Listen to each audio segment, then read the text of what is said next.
ओम शांति। यज्ञ माता जगदम्बा सरस्वती इस पुस्तक में आज हम जो अनुभव पढ़ेंगे, मम्मा मेरी सहपाठी भी, सखी भी और अलौकिक माँ भी, इस विषय पर ब्रह्मा कुमारी प्रकाशमणि जी मातेश्वरी जगदम्बा सरस्वती जी के साथ जुड़े अपने अनुभव को इस प्रकार कहती है। मम्मा की प्रारंभिक शिक्षा दीक्षा मुंबई से प्रारंभ हुई, क्योंकि मम्मा के लौकिक पिता मुंबई में रहते थे। मम्मा ने पढ़ाई अंग्रेजी में पढ़ी थी। मम्मा गुजराती और गुरुमुखी भी लिखना पढ़ना जानती थी। मम्मा के पिता का आकस्मिक निधन होने के कारण वह अपने परिवार वालों के साथ सिंध हैदराबाद आ गई। मम्मा जब यहाँ आई, उस समय के हिसाब से हैदराबाद सिंध की लड़की इतनी मॉडर्न अर्थात आधुनिक हो, यह एक मिसाल थी। उस समय सिंध की लड़कियाँ ऐसे मॉडर्न नहीं होती थी। मम्मा गाने में बहुत होशियार थी। मम्मा की आवाज़ बहुत मीठी थी, जैसे गायकों की होती है। मम्मा जितना गाने में प्रवीण थी, उतना ही डांस में भी होशियार थी, उतना ही पढ़ाई में भी और स्कूल के अन्य सभी कार्यकलापों में भी। पहली मुलाकात। पहली बार मैंने मम्मा को स्कूल के एक फंक्शन अर्थात कार्यक्रम में देखा था। उसी फंक्शन में मम्मा ने ट्विंकल ट्विंकल लिटिल स्टार गीत पर डांस किया था। इस डांस पर मम्मा को इतने सारे इनाम पर इनाम मिलते रहे कि मैं देखते देखते ही दंग रह गई। उस समय मम्मा की उम्र लगभग 16 वर्ष रही होगी। मुझे भी मैट्रिक की पढ़ाई हेतु कुंदनमल मॉडल स्कूल अर्थात जहाँ मम्मा पढ़ती थी में जाना पड़ा। यह अंग्रेजी माध्यम का स्कूल था। मैट्रिक में मैं मम्मा की सहपाठी बन गई।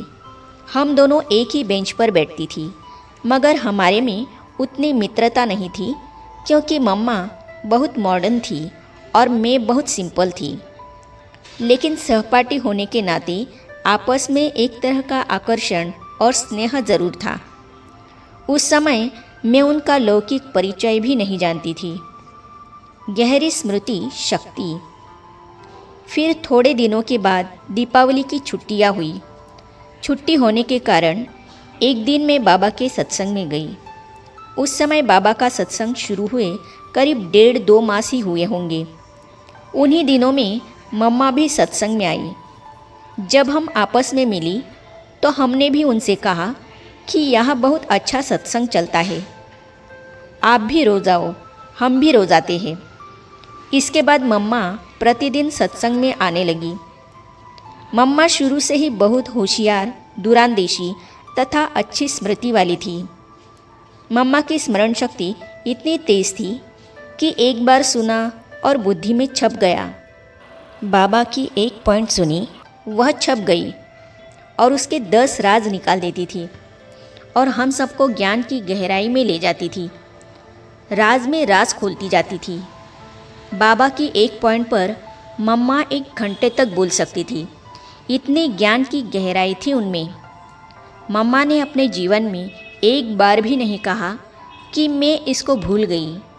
हाँ, शायद आपने मेरे से कहा था, हाँ याद आया, मुझे कहा था, ऐसे कभी नहीं कहा।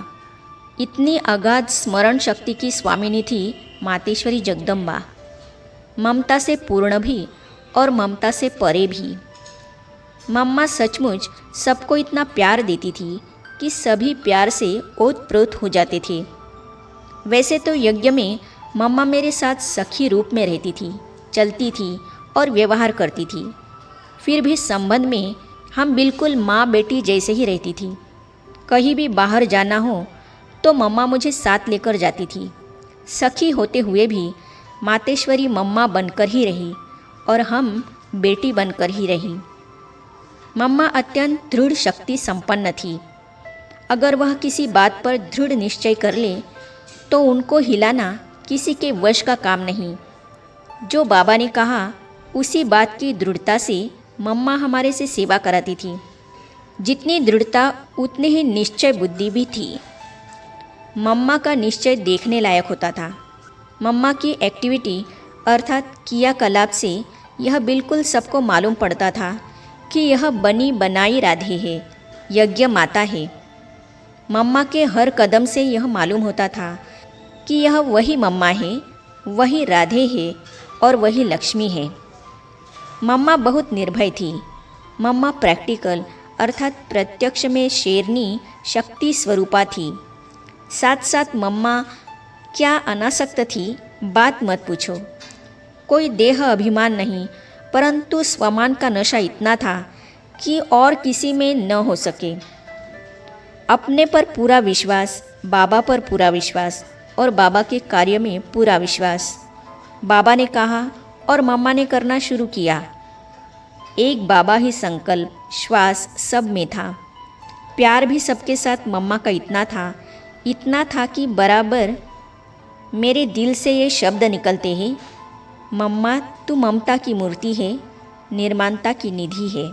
उनमें ममता थी परंतु कोई मोह नहीं। सबको इतना प्यार करते हुए भी मम्मा उतना ही निर्मोही थी, ममतामयी भी और ममता से परे भी। आगे हम पढ़ेंगे सम्मान से दीक्षा भी और शिक्षा भी। तो इन अनुभव को हम पढ़ेंगे अगली कड़ी में। तो ये जानने और पढ़ने के लिए इस चैनल को सब्सक्राइब करने के साथ ही साइड में जो बेल आइकॉन है उसे भी क्लिक कीजिए, ताकि आने वाली सभी वीडियो और अब तक की सारी वीडियो आप तक पहुंचती रहेगी। ओम शांति।